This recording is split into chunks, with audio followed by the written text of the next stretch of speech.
was a piece on MSNBC we wanted to visit, and we're talking about reparations and, you know, how our ancestors built the infrastructure of this country, built it from the ground up. And I want you to check out this quick clip. By slaves. He was absolutely correct. If you look on a timeline, the history of the United States is still fairly brief, and slavery was abolished a mere 155 years ago. It wasn't just the White House that was built using slave labor, by the way. The building that serves as our country's political center, the United States Capitol, was built and rebuilt using slave labor after its sacking in the War of 1812. Although most northern states had abolished slavery by 1804, it's had its fair share of symbols erected using slave labor.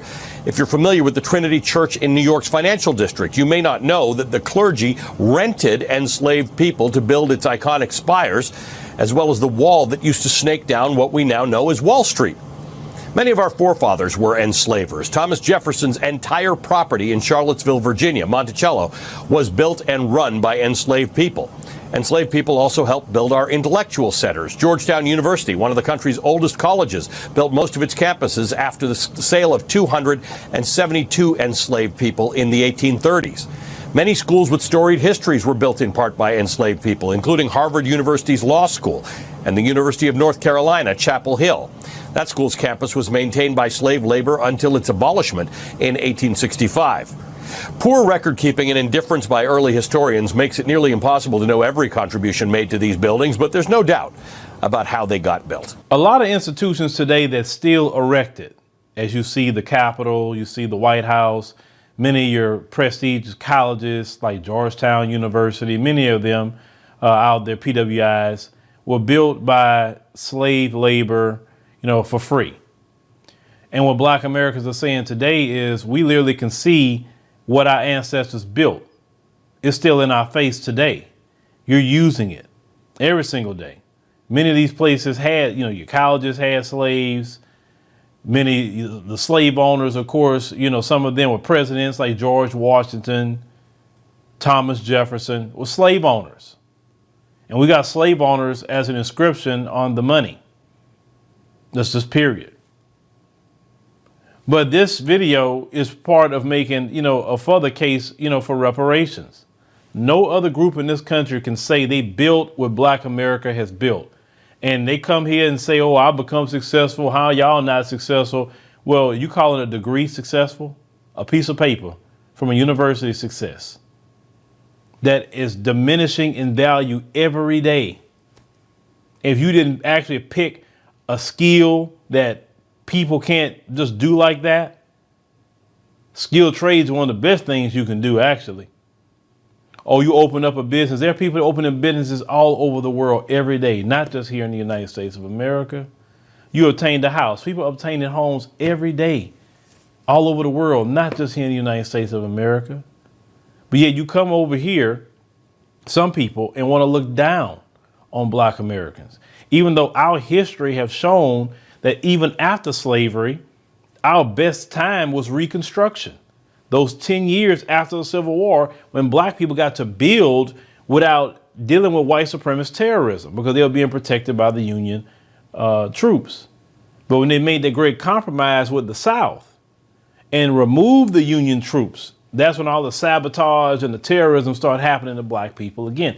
No other group have dealt with the immense sabotage. You cannot show me a Chinatown in America that has been destroyed. They build it right back up, destroy it again, build it back up, destroy. No, you can't find that. You can't find little Mexico that's been destroyed like that.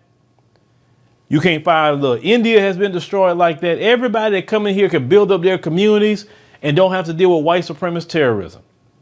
But we had to constantly deal with that. We had to deal with Jim Crow. We had to deal with segregation. We had to deal with convict leasing. We still deal with slavery today. The 13th Amendment still allows slavery, and the guys are being imprisoned. And they make sure that you try to imprison poor Black men, or in Black men in situations that just put them just in the clutches of the prison industrial complex, with people owning private prisons. No one is targeted like that. No one hasn't had a drug dropped in their community like Black people. You're talking about the crack epidemic. What crime bills have people put together to target any of these other groups that come into this nation?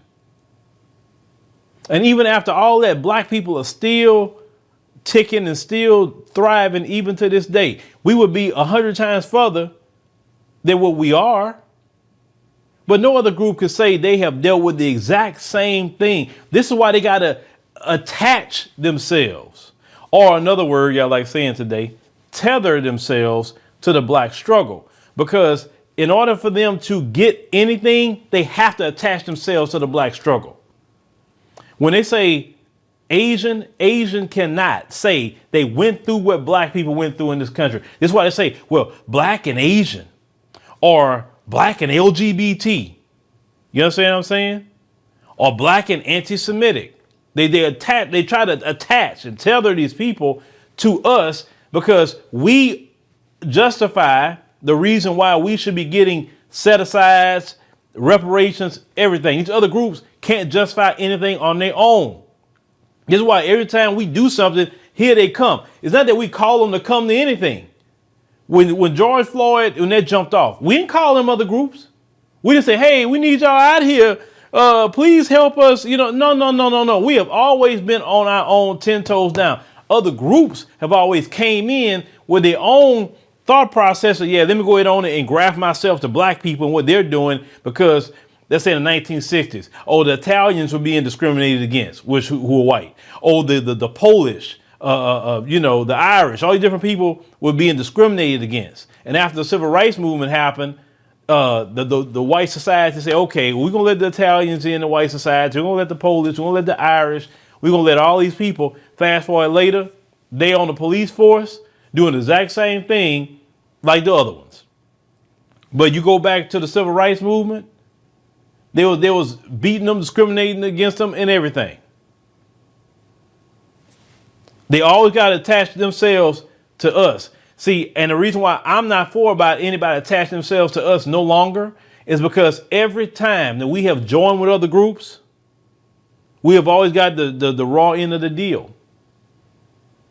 We need to be focusing on getting Black America right. And reparations is definitely one of the things that we should be doing. But I also say we should be unifying and buying land and building too.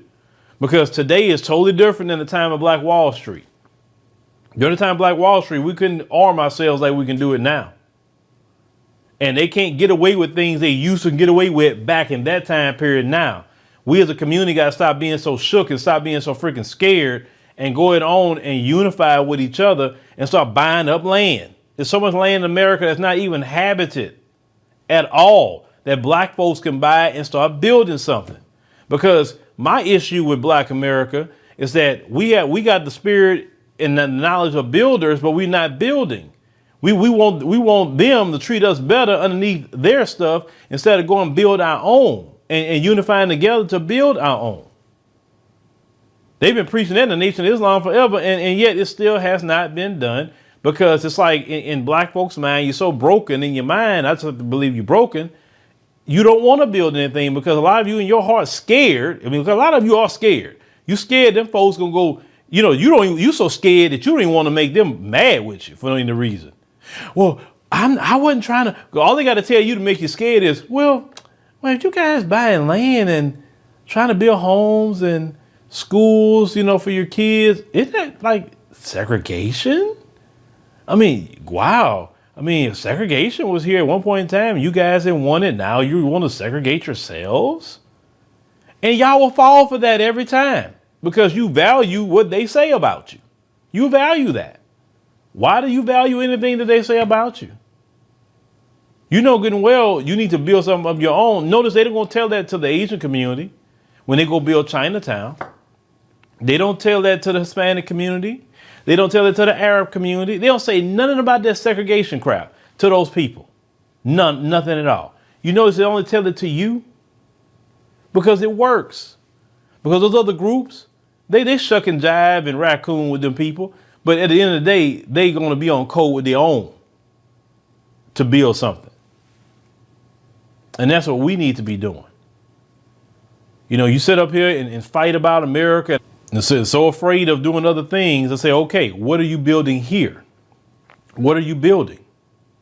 What land are you buying? Because there's other groups that's coming in here. They coming buying land. They setting up shop. If we would actually buy the neighborhoods that we was actually in, nobody could gentrify you. They're just that simple. So if we got the spirit of builders in us, and the majority of you talking about this is our land and X, Y, Z, okay. Well, why aren't you buying the land? Buy the land. Build on the land. That's the message that I gotta say. Because all that talk about this, that, look, if you ain't buying land and you're not building anything, you just at the mercy of whoever coming in next with their dollar and get your behind right up off of wherever place you at. Black folks got to start building again. And if so much land you can get in the South is ridiculous. And black folks can move to certain states and take over certain states. That would be smart too. And then once you take over a certain state by population, then you start taking over the politics. You start taking over every bit of the politics. Black folks, you don't need I've heard people say in the past, we need our own state. You don't need your own state, nothing. You just need a concerted effort to move to a state or a few states and outnumber whoever's there. And like I say, Louisiana, Mississippi, about 2 states you can flip very easy. Very, very easy. That's the 2 states you can flip. What if instead of everybody moving from California to Texas, what if everybody's moving from California to Louisiana? I'm talking about black folk. All the black people that's moving, go to Louisiana, go to Mississippi, and start taking that over. I mean, I understand why they come to Texas, Houston and Dallas, for sure. I get it. But to be real with you, we don't have a big presence in Texas like that. We have certain pockets, but we don't have a big presence because Texas is mostly Caucasians and Hispanics. That's what it mostly is. You got some Asian here, of course, some Arab, other groups, yes. But I'm talking about who dominates is those 2 groups in Texas. Mississippi and Louisiana is 2 states real quick that black folks would make a concerted effort, say we go come in and look, if we would do it with our best and brightest, flood those states, start buying up the land and start making moves. Look, I'm with you on that. I'll even do that with y'all. I'll move to one of those states with you, right? But it has to be a concerted effort and that we got to do some things. I'm not going to just do nothing for no reason. And I'm not going to do nothing by myself. I'm a firm believer of that too. Because when you do it by yourself and you put the target on your back, when you got 1,000 people, 2,000 people, 3,000 people doing something, what if making a movement to move to these states, right? Then you could actually get a governorship. Black folks don't even have a governorship. But you could possibly get it in Louisiana and Mississippi for sure. So instead of doing all the talking and still having an identity crisis, let's get to building, and buying up the land that's in America. Because if you don't buy no land, trust me, others are coming and they're going to buy the land and get your behind right off of it. But y'all leave me a comment. Let me know what y'all think about, this situation here. You say you have the spirit of a builder. Get back to building in America.